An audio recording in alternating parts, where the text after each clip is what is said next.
Qualifiés pour les quarts de finale de la CAN 2023 en attendant le match étalon du Burkina et Aigle du Mali. Les journaux commentent cette actualité en plus de la prestation de serment des nouveaux conseillers du CSC. La revue de presse est signée Mariama Tamboura.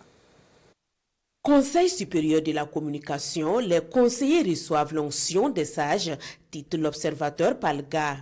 Nommés par décret le 25 janvier 2024, les 9 nouveaux conseillers du Conseil supérieur de la communication ont prêté serment. C'était au Conseil constitutionnel lors d'une audience solennelle tenue hier 29 janvier, informe l'Obs. Nous jurons de servir les lois du Faso, lance aujourd'hui au Faso. Dans ces colonnes, le journal informe qu'à tour de rôle, ces nouveaux membres du CSC se sont engagés à remplir leur mission selon les règles devant le Conseil constitutionnel. Vous serez donc amenés à vous prononcer comme une juridiction sur des questions dont vous serez saisis et le serment que vous venez de prêter traduit toute la délicatesse de vos fonctions. Propos du président du Conseil constitutionnel, Maître Barthélémy Kéré, repris par le journal de tous les Burkinabés. CAN 2023, les éléphants en quart de finale, la résurrection, s'exclame aujourd'hui au Faso.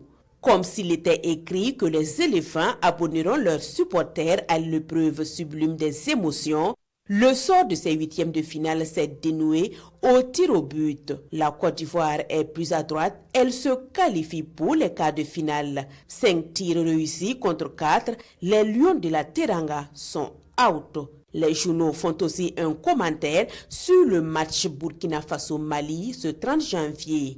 Huitième de finale de la CAN Côte d'Ivoire 2023, Mali contre Burkina, duel fratricide pour une place en quart de finale, s'exclame le journal Le Quotidien.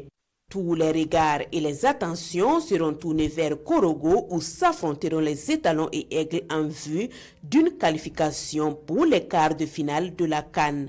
Avec le rapprochement politique et militaire entre ces deux pays, ce huitième de finale prend des allures de duel fratricide, explique le journal. Match Mali-Burkina, nous sommes prêts à déclarer Hubert Velud, coach des étalons, dans les colonnes des Sidoya.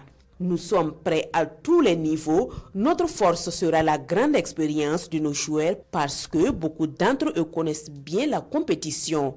Hubert Velud et ses joueurs se veulent rassurants. On est dans une phase à élimination directe. On a fini la phase de poule où certaines erreurs pouvaient se rattraper. Cette fois, la moindre erreur est fatale.